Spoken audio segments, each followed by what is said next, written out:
tenants of this property had dug the 4-foot crawl space out to about 10 feet deep, had rewired the entire thing for 220, and had the guts of a massive grow operation down in the crawl space. Have you ever seen a pentagram? No. At a house? Have you ever seen a flaming orange pentagram the size of like a small Chevy? No. All right, that's my next story. Real estate professionals, welcome back to the RMG Agent Podcast. I'm your host, Reed Moore, and this is our spooktacular episode, our Halloween special. As always, we're here to impact, empower, and encourage you. Hopefully this one's encouraging, as we are going to share some awesome stories with you today. And to help me with my storytelling prowess, I have my good friend, Jake Bartlett. Yeah, I'm super pumped and a little excited that we're going to tell some funny stories as well as some interesting, real estate transactions or things that have happened to us in our 17 years, and you're 25. It's a lot of years. Yes. Yeah. So you're going as a frat boy because you got 2 popped collars. Yeah. Yes. Well, one's down, but yeah, we're going with the double popped collars. Love it. Yeah. All right. So what do we got going? All right. So first, go back and check out our last episode, which is I want to quit myself. Yeah. So this is going to be maybe a little bit of a polar opposite of that, as far as that's a pretty heavy episode. This one's going to be a little more light and fun and exciting. And this is Tales from the Lockbox. Tales from the Lockbox. Man, if anybody's like our age, they remember Tales from the Crypt. Mm-hmm. All right. It was on HBO, which my dad's good friend had one of those satellites, the one that was like 15 feet across. Yeah. And he was the only guy we knew that had HBO because he was rich. Yeah. Yeah, you took those down after they got smaller and used them for swimming pools. Yeah, exactly. Yeah. Exactly. So, all right. So this is going to be a little free form. We're just going to kind of jump into some stories. And I think if you're watching this on like YouTube and you have a funny real estate story that you want to share, we want to hear about it. You could throw it in the comments or you could email us. I think that'd be a fun one, and maybe we'll pick our favorite story from that and share it on our next episode. Oh, that would be super fun. Yeah. So Reed, what's your first story? Okay, so when I was a brand new agent, so I was 22 years old, and my broker at the time, it was just myself and him and the office manager, and his way of kind of helping me out with business, he had this giant stack of papers, recycled papers on his desk that he had stapled, and he would take notes on all of the people that he wasn't going to call back, and he would just hand them to me. And so I remember he had a foreclosure property, and it was the middle of winter in Alaska. So it was 20 below zero in Alaska. And here's this foreclosure property. At the time, they wanted, I want to say $85,000, which was about twice as much as this property was worth. And so I called this couple that called on this property. And I went to go show them this house. So I showed up, and they pulled up in this old Ford truck, and they were just the sweetest couple. And the 70s had not been good to them, or maybe had been like really good to them. I couldn't really tell which. And they were just the coolest couple. And so we're out there. It's 20 below, and of course it's a foreclosure, so there's no heat, there's no lights or anything. So I was prepared. I had my flashlight with the D batteries in it, and we walk into this house. It took me forever to open the lockbox because everything's frozen. So we walk in there, and the very first thing that happens is we walk into this little mud room, and in the closet is an entire paper grocery bag full of weed. I mean, just absolutely full. And so the guy, he's got, a really long ponytail, and he goes over really nice and slow, and he picks it up, and he looks at his wife, and he goes, whoa, right?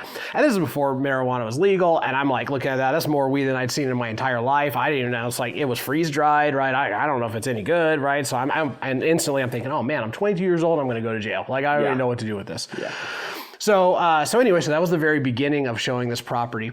And as we walked through, it was torn up and in really, really bad shape. But the crawl space was open. And so they were looking at the property, and he goes down into the crawl space for like a really long time. I thought, man, what's in the crawl space? So finally I'm like, okay, well, I'm going to go down there too. So I go down in the crawl space, And the former tenants of this property had dug the 4-foot crawl space out to about 10 feet deep, had rewired the entire thing for 220, and had the guts of a massive grow operation down in the crawl space. And so my clients were really stoked on this whole house. Turns out they actually couldn't afford it. I didn't know how to pre-qualify people back then. So we stayed in touch with them. They couldn't pull off the cash purchase of the house. And I remember calling my broker and saying, hey, I think you got a problem. You have a huge grow operation, all this stuff. And he wasn't really concerned about it. And so it might have been my very first showing in real estate. If not, it was like one of the first 3 showings I had in real estate. And it was just amazing because I had these clients that were just like old school stoners, and it was the perfect house for them. They couldn't buy it.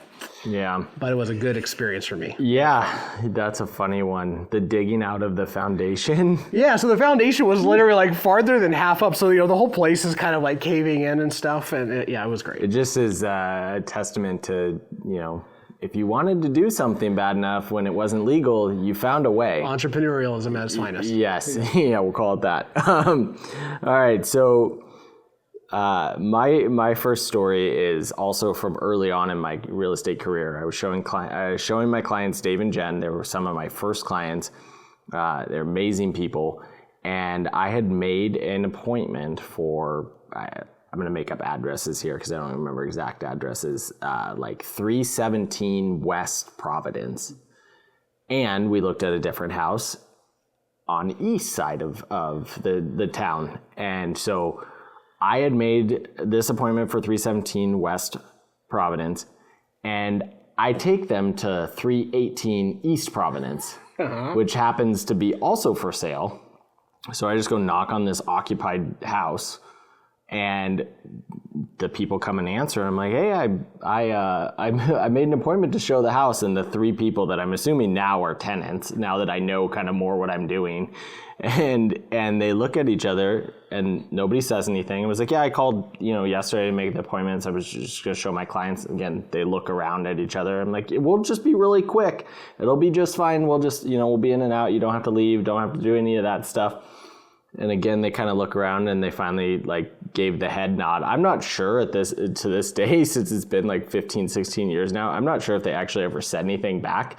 But we start walking through the house, and the house we were looking at is a 3-bedroom, 1-bath, or the house we're supposed to be looking at is a 3-bedroom, 1-bath. And when I get to the 4th bedroom, I'm like, that's a little weird. Maybe that's an office, that first one. When I get to the 5th bedroom, that's when it dawned on me that I was in the wrong house. And I looked at the clients, and I think they had the same realization that this was not the right house at that point as well. So I pull them aside in one of the bedrooms, like, hey, I don't think this is the right house. I'm not exactly sure what happened, but we got to get out of here. So we go outside, and we stand out in the driveway, and I start looking at my paperwork, and that's when it clicked that, like, hey, I went to east instead of west, which if you're not from our area, like, that's, it's 6 blocks apart, basically, just divided by like one of the busiest streets in Spokane. And so we ultimately jump back in the car, run over and look at the other house. They didn't end up buying that house, but they did end up buying a different house probably 2-3 weeks later. So nice.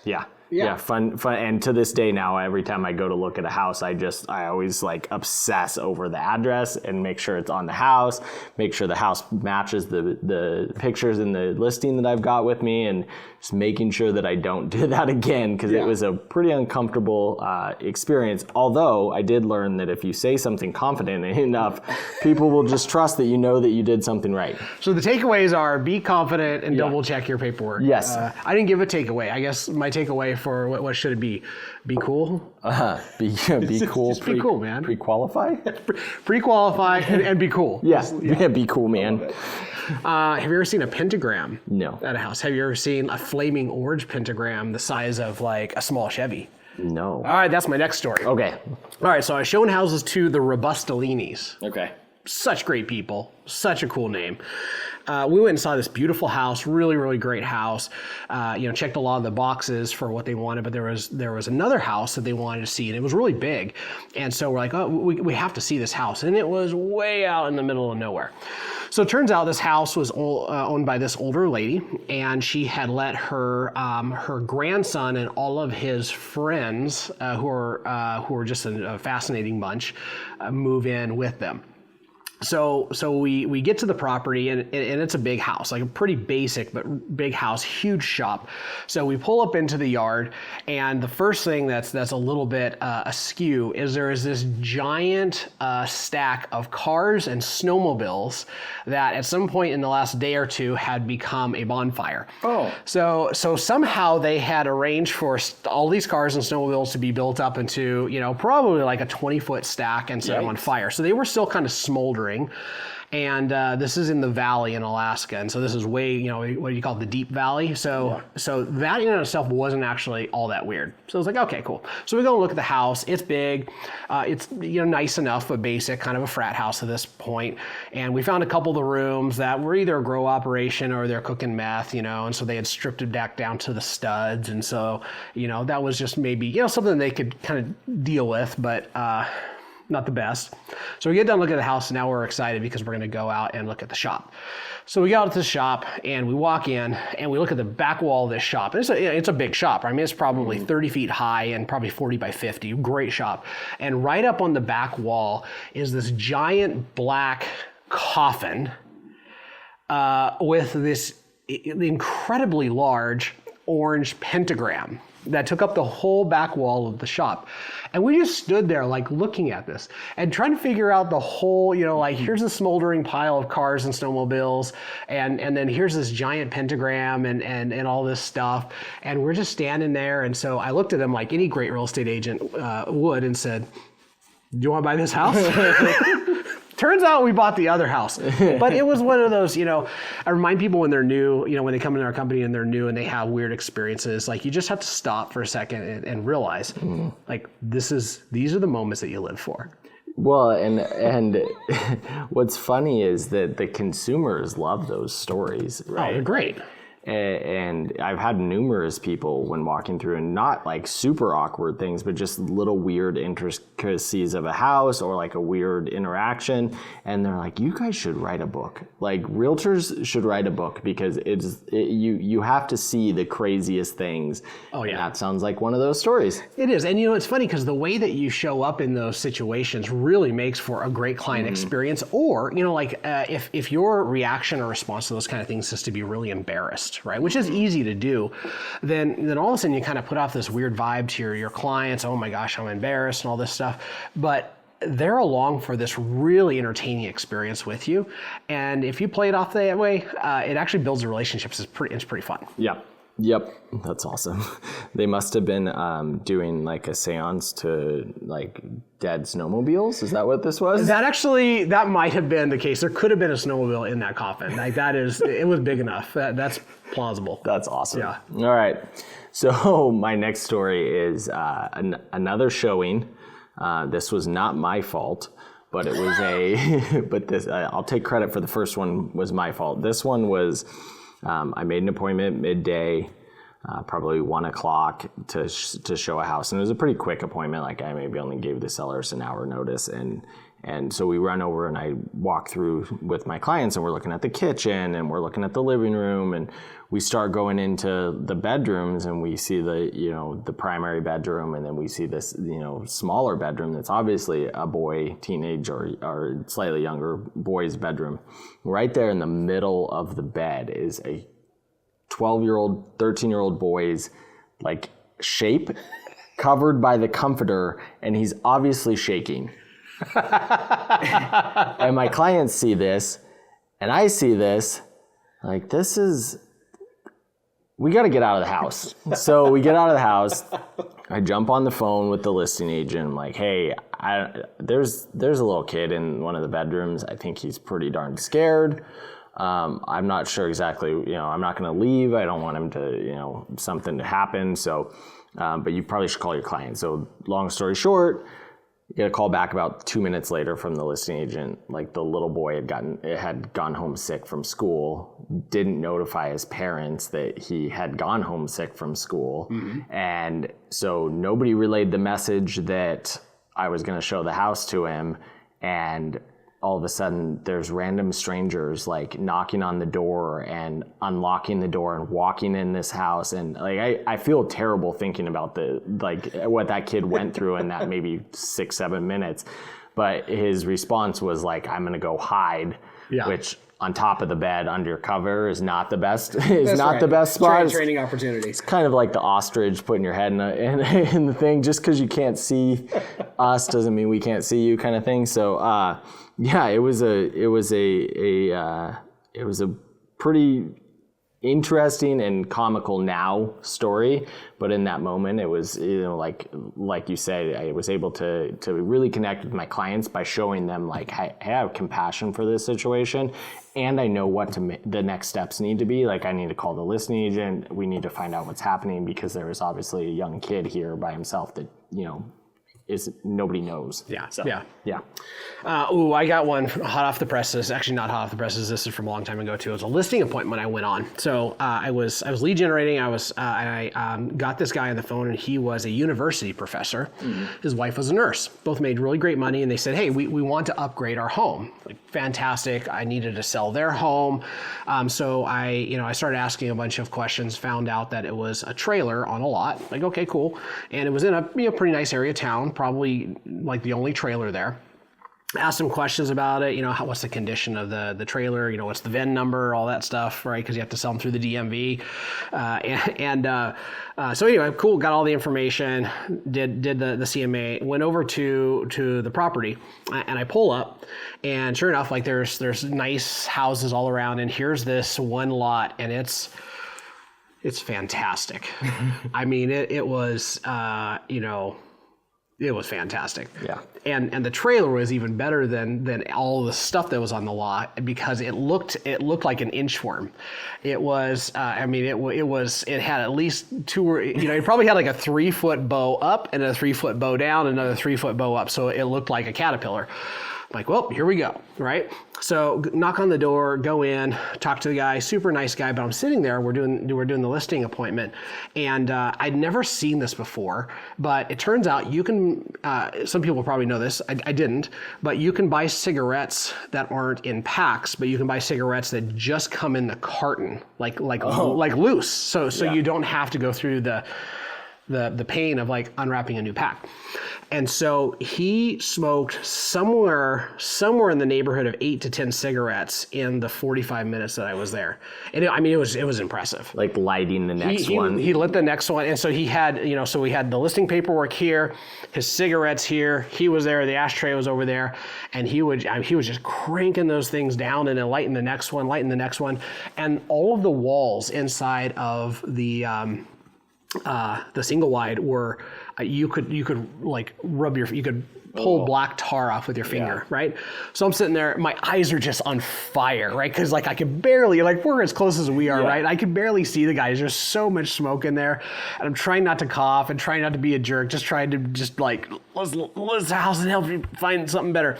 And anyway, so took the listing, sold it in like 3 days. Nice. For the land, of course, and then helped them find a really nice house. And but yeah, it was a very unique experience. I had just never seen, he was committed to his craft. Nice. I assumed you sold it to like a skate park. They just tear everything out, and then with the swale in the middle, it's like a ramp.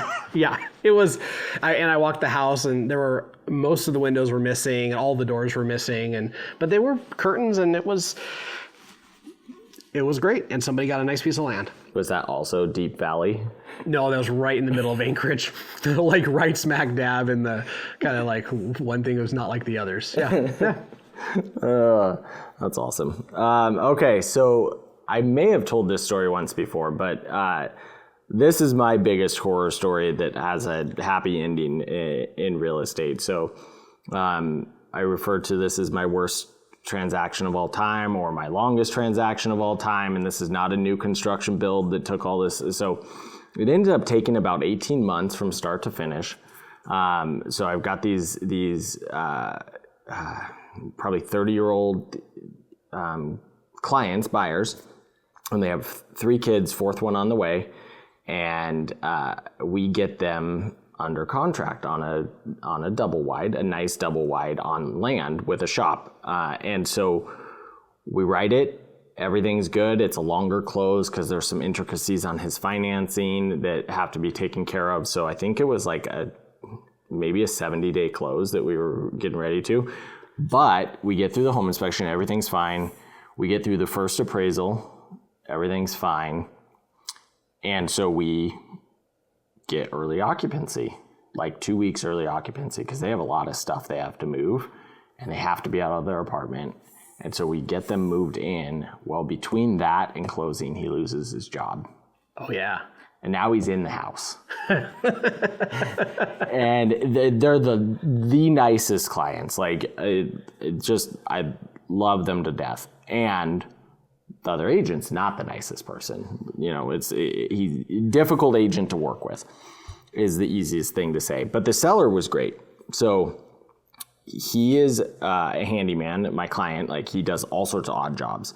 So he's able to get money coming in, no problem. But as far as money to be able to qualify for a loan, that's a difficult one. So we write up extend the rental agreement to 6 months.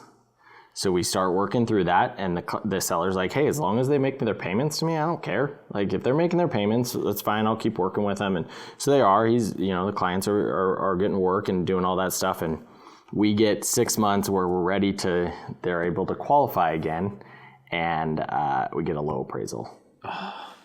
So we start working through all of that and figuring out how to deal with that and drop the price and come up with more money and all that stuff. And about that time, so we're 6 months, probably 7 months in now, and we're 2-3 weeks from closing, and figured all the appraisal stuff out.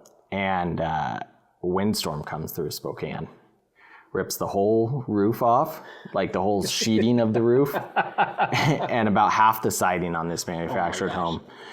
And if you guys aren't from this area, like when something like that happens, trying to get a new roof on could be 2 years, right? Like you can get roofing contractors and the insurance people will come out and they'll deal with it, like to make it okay so that you're not going to damage the house, but it's not good enough to get a new loan on, right? Oh, yeah. So we're waiting for all this. We're trying to figure out what to do. About this point, so we're about 8 months in now, and the other agent stops communicating with anybody. Like he's pulled the ripcord. He doesn't believe he's ever going to get paid on this, and he doesn't care about his client. So, parachutes out. And again, my clients are still making the payments, and now the seller's communicating directly with my lender and just kind of giving them updates on what's happening, and he's working with his insurance to get the house dealt with and all that stuff. And so I think we get to about 7 months from that point. So we're, 13 months in, 14 months in, and work finally gets done. And we get ready to, figure out how to get this thing to closing. We're gonna have to get another appraisal at that point to make sure the work's been done and value's there, because the value could have changed over that period of time. And the seller doesn't want to pay his agent. So the seller calls the lender and asks, like, what do I do? Like, my agent hasn't talked to me in 7 months. What do I do? Yeah. It's like the lender didn't know, so they had the seller call me, and of course I'm like pretty like trying to figure out, hey, I don't even know if I can have communications with you at this point. But I did establish through that conversation that the listing contract was completely wiped out. Mm-hmm. About 8 months prior to that, we had decided, hey, these people are living in the house. He wants to sell to them. We're just going to let the contract die, and then when we get close to everything's figured out, we'll write a new purchase and sale agreement, we'll clean everything up, and we'll close. Well, I go into my broker after this conversation, like, hey, I don't know what to do with this. She's like, if you write a new listing contract, it wipes all their old contract out, and then you can write it up. So I end up, because I stayed in communication and I was in contact, and I genuinely cared whether or not my buyers were able to be taken care of, I was able to ultimately write this double-sided, and I think I did reduce commission on one side just to make the numbers work for them. But it was all said and done about 18 months of a transaction. Oh my God.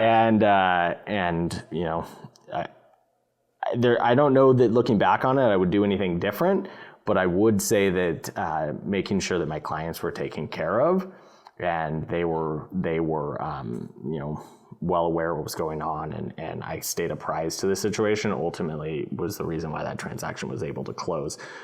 That being said, I don't ever want to go through another one of those. Oh my gosh, yeah. So I have one of those long, arduous ones. It was somewhere around 23 or 24 months to be able to close it out. So I had some good friends that were clients, and they owned a triplex, and they lived in Budapest, Hungary. And this was back before that was easy, right? It wasn't at the time. And so they wanted more for their triplex than the market really was willing to offer. And so the property was on the market for a while, and somebody calls me and they say, hey, look, I have some really creative financing stuff that I need done. And it was really weird. He worked at this printing press, and it was like part of his money was federal, part of it was W-2, and I think part of it was under the table. I'm not sure the whole mix of stuff. Right? This is back kind of in the Wild West days, you know, when you could do ninja loans and, you know, no income, no assets, all of that weird stuff. So I talked to the guy. He loved the triplex. It was actually a really great price at the time. It was just, it needed some runway. It needed, we'll just call it 24 months of time to catch up with the market. So communicate with my clients. They were okay with waiting on him figuring out his financing. He was okay with them doing that. So we got, you know, the property, we're about, you know, 16 months in trying to put this deal together. At the time I had an out-of-state lender that I used for all my creative deals. And he could just do stuff other people couldn't. He was a savant, and he had lots and lots of connections with just really strange, but legal finance options. So he was able to put together the financing for this guy. And so we start getting kind of close, and the lender is gone. Like, he just ghosts us.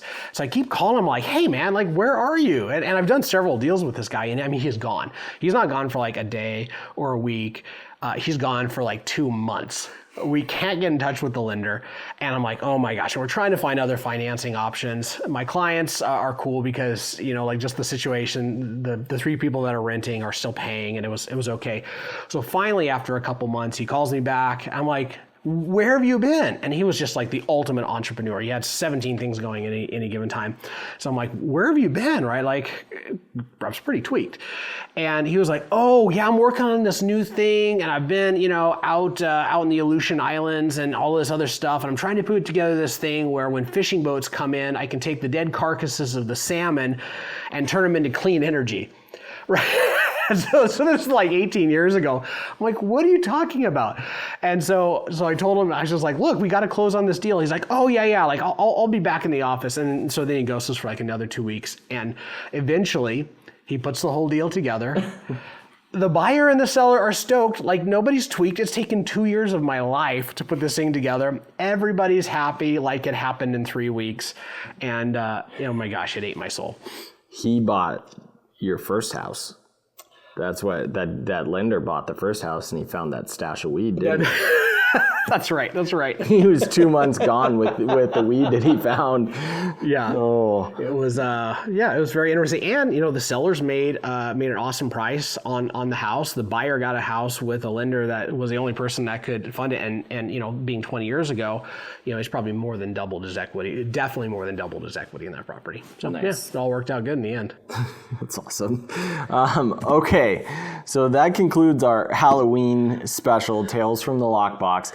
Also, I would still love to hear your stories. Yes. Tell us in the comments or send us an email.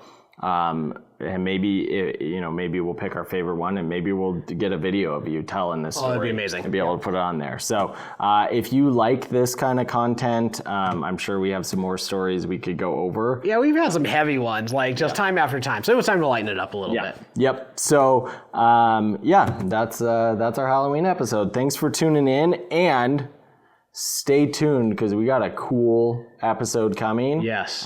We have the trusted guide model. That's the knowledge, access, and application. And we've got a tool that we're going to be talking about on a soon episode. Yes. That if you want to demonstrate or be able to show your knowledge to your clients in a way that nobody else is able to. Yeah. and you want to be able to give them an application through technology that is specific to them, this is the tool for you. Yeah, we're excited about it. Yeah, we're super pumped about it. Excellent. All right, guys. Thanks for joining us, and we're glad you're here, and I hope you have a safe and wonderful day. As always, we're here to impact, empower, and encourage you in your real estate career. Take care, and hopefully you had fun.